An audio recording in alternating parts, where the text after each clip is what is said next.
දායක විශ්‍රාම වැටුප් ක්‍රමය අහෝසි. රජයේ සේවකයන්ට නැවතත් විශ්‍රාම වැටුප් ප්‍රතිලාභ. මේ පිළිබඳ වැඩිදුර තොරතුරු දැනගන්න ඔබත් මිහිපිට 4 වටේ අපේ YouTube නාලිකාව අදම subscribe කරන්න. රාජ්‍ය සේවකයන් සඳහා මීට පෙර තිබූ විශ්‍රාම වැටුප් ප්‍රතිලාභ අහිමි කරමින් දායක විශ්‍රාම වැටුප් ප්‍රතිලාභ හිමිකම් ක්‍රමයට දායක කර ගැනීම සඳහා පසුව නිකුත් කරන ලද පත්වීම් ලිපියේ කොන්දේසිය සංශෝධනය කිරීමට මෙවර අයවැයෙන් යෝජනා කර තිබෙනවා. 2016 1 දින හෝ ඉන්පසු රාජ්‍ය සේවයට බදවා ගන්නා ලද සියලුම රාජ්‍ය නිලධාරීන් සඳහා නිකුත් කරනු ලබන පත්වීම් ලිපිවල සඳහන් කර තිබුණේ දායක විශ්‍රාම වැටුප් ප්‍රතිලාභය සඳහා ඇති හිමිකම පිළිබඳවයි. මෙවර අයවැය යෝජනාවේ සඳහන් වන්නේ එවැනි සේවකයෙකු විශ්‍රාම ගතහොත් දැනට පවතින විශ්‍රාම ක්‍රමයෙන් බැහැරව සැලකීම ප්‍රායෝගික නොවන බවයි.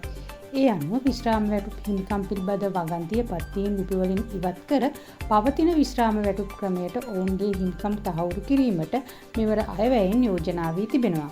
මෙවැනි උණුසුම් පුවත් දැනගන්න ඔබත් අපේ නාලිකාව සමග රැඳී සිටින්න. සුබ දවසක්.